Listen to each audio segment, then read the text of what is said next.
জীবন যতই কষ্ট দিক আমি থামব না, কারণ হার মানা আমার অভ্যাস না।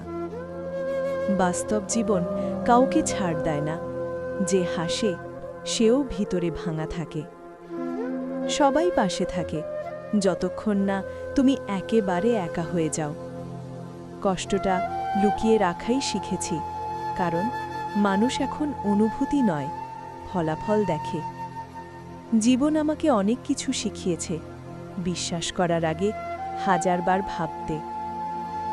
হাসিটা আজকাল শুধু অভ্যাস, খুশি থাকার জন্য নয়। যারা সত্যি ভালোবাসে তারা কখনো সহজে ছেড়ে যায় না, আর যারা যায় তারা কখনো নিজের ছিল না। হারিয়ে যাওয়া মানুষগুলোই শেখায় নিজেকে একা ভালো রাখতে। কেউ তোমার কষ্ট বুঝবে না যতক্ষণ না তুমি নিজেই শক্ত হয়ে ওঠো। বাস্তবতা খুব কঠিন, কিন্তু এটাকেই মেনে নিয়ে সামনে এগোনোই জয়। একদিন সব ঠিক হবে, এই মিথ্যেটাই আমাদের বাঁচিয়ে রাখে। জীবন যতই কষ্ট দিক আমি থামব না, কারণ হার মানা আমার অভ্যাস না।